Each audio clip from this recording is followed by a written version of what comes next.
Sharks, it's Miss Amanda from the library. Over the weekend, the world lost an amazing woman, Supreme Court Justice Ruth Bader Ginsberg.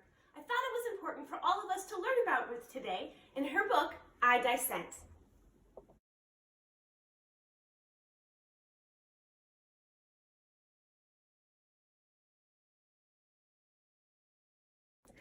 I Dissent. Ruth Bader Ginsberg makes her mark.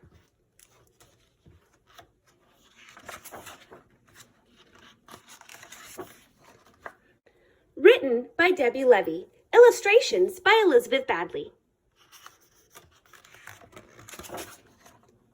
You could say that Ruth Bader Ginsberg has been one disagreement after another.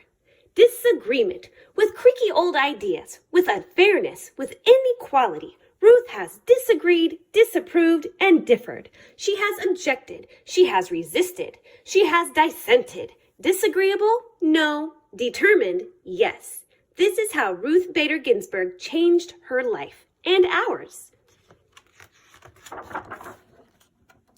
In 1940, Little Ruth's neighborhood was vibrant with immigrants, people from Italy, Ireland, England, Poland, and Germany, Jews from Russia, like Ruth's father, Nathan Bader, people from different cultures with different holidays, foods, and traditions. But in all these families in Brooklyn, New York, and in all families everywhere, one thing was the same.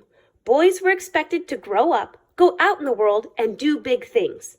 Girls were expected to find husbands. Ruth's mother disagreed.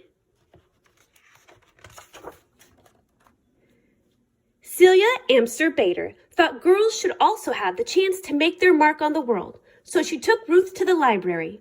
On the shelves were stories of girls and women who did big things. Ruth read about Nancy Drew, girl detective. She discovered Amelia Earhart, daring aviator. She learned of Athena, goddess of Greek myths. Here were independent girls and women taking charge. Ruth read her way into this world. Around her, the sweet scent of books blended with savory aromas from the Chinese restaurant downstairs. Delicious. A girl could be anything. Sometimes Ruth and her parents took car trips out of the crowded city. As they drove past a hotel in Pennsylvania, Ruth saw a sign, "No dogs or Jews allowed." This is how it was in those days. Hotels, restaurants, even entire neighborhoods announcing, "No Jews, no colored, no Mexicans, whites only." Ruth and her family were Jewish. This was prejudice, pure and simple. Now it was Ruth's turn to disagree. She disagreed by never forgetting how it felt to read such words. She never forgot the sting of prejudice.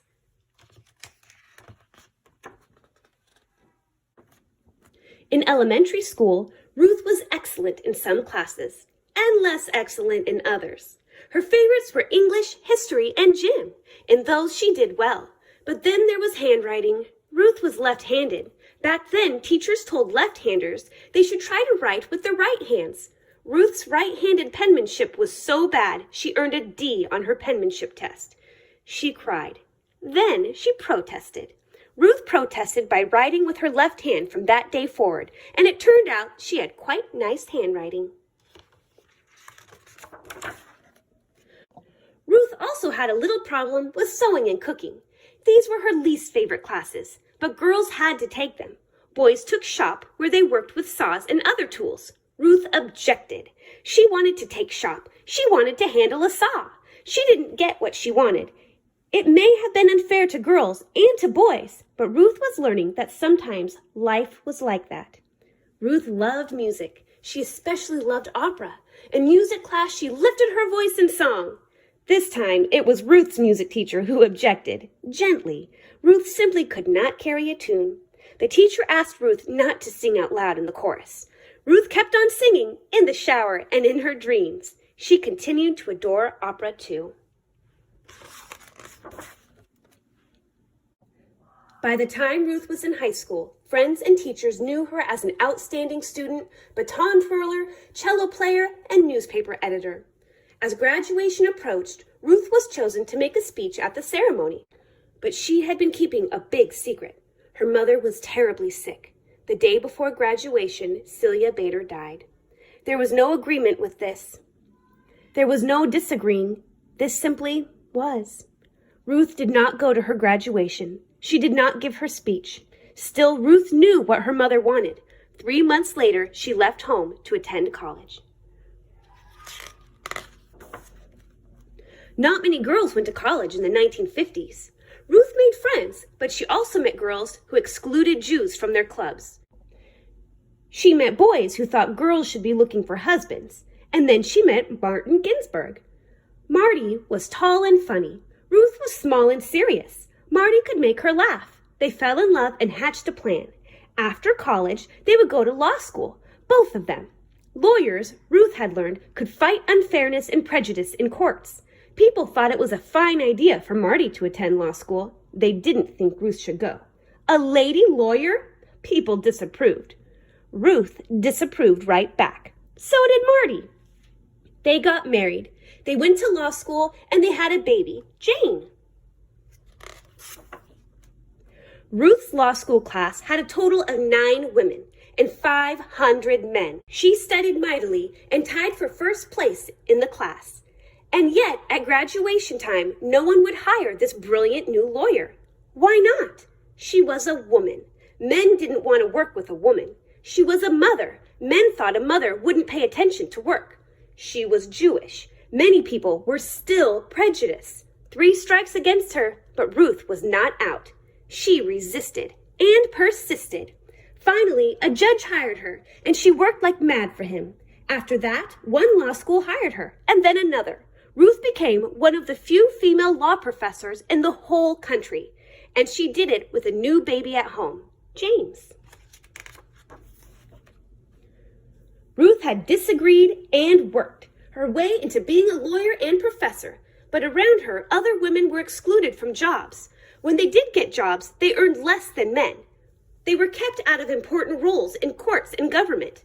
To make matters worse, the Supreme Court of the United States, the highest court in the land, approved all this.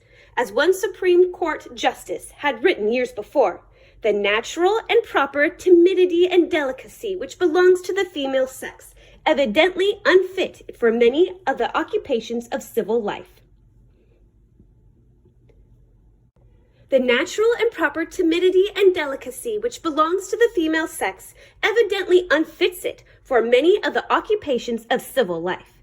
In other words, women and girls were too shy and weak to do big things in the world. Another Supreme Court opinion declared, woman has always been dependent upon man. Ruth really disagreed with this. So Ruth went to court to fight for equal treatment of women. The most important cases went to the Supreme Court. The first time she appeared there, Ruth was so nervous she feared she might be sick. But standing before the 9 Supreme Court justices, Ruth imagined them as her students. She, Professor Ginsberg, needed to teach these students, who were all men, why a person's choice shouldn't be limited just because she was born a girl. Ruth wasn't only fighting for women. When women were excluded from the work world, men were excluded from home life. Why shouldn't a father stay home to care for his children and to cook the meals? Why shouldn't his wife run a business? These were fresh ideas in the 1970s. Ruth did not win every case, but she won enough. With each victory, women and men and girls and boys enjoyed a little more equality. Sometimes Ruth and Marty's children received confused looks when they said their mother argued cases in the Supreme Court and their father made the family's dinners. People found this strange. Ruth, Marty, Jane, and James did not concur. They kept on being the type of family they wanted to be. And dinners at the Ginsberg home were delicious. Marty was a successful lawyer, but also a marvelous chef who had mastered the art of French cooking. Ruth, her family knew, had mastered the art of burnt pot roast. Ruth became well known as a lawyer, so well known that President Jimmy Carter chose her to be a judge in Washington, D.C. Then Ruth became known as a first-rate judge, and President Bill Clinton asked her to be a justice on the Supreme Court. Along with the 8 other Supreme Court justices, her job would be to decide the most significant cases and answer the most difficult legal questions in the United States. Ruth agreed. In 1993, Justice Ruth Bader Ginsburg became the first Jewish woman on the nation's highest court. In each case, the Supreme Court considers, after hearing from lawyers who argue for each side, the 9 justices take a vote. The side that gets the most votes wins the case. The justices who agree write an opinion to explain the court's ruling. When Justice Ginsburg votes with the winning side, she wears a special lace collar over her robe. But many times when the Supreme Court announces a decision, Justice Ginsburg disagrees. "I dissent," she says, and she writes her own opinion explaining why. Plus, she wears a different collar, just for dissenting. "I dissent," Justice Ginsburg said when the court wouldn't help women or African Americans or immigrants who had been treated unfairly at work. "I dissent" when the court rejected a law meant to protect the right of all citizens to vote, no matter the color of their skin.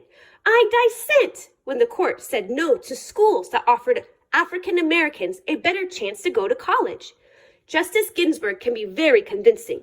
In one dissent, she explained why the court was wrong to rule against women workers who were fighting to get paid the same as men. Congress and the president agreed with her and passed a law to undo the court's ruling.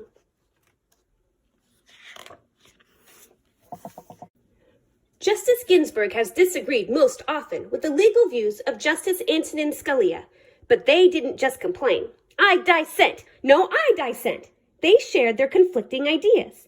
Each pointed out weaknesses in the other's arguments, and after the opinions were written, the 2 justices had fun with each other. They didn't let disagreements about law get in the way of a long friendship. Parasailing in France, riding an elephant in India. Justice Ginsburg is now the oldest member of the Supreme Court. Some people have said that she should quit because of her age. Justice Ginsburg begs to differ. She works as hard as ever. She exercises in the gym. She never misses a day in court. She attends the opera, gives speeches, and travels. Many have cheered Justice Ginsburg for her persistence and independence. They've called her a rock star, a queen, a goddess, a hero. Of course, Ruth Bader Ginsburg isn't a rock star, a queen, or a goddess, but to many, she is a hero. She made change happen, and she changed minds. She cleared a path for people to follow in her footsteps. Girls in college, women in law school, and everyone who wants to be treated without prejudice.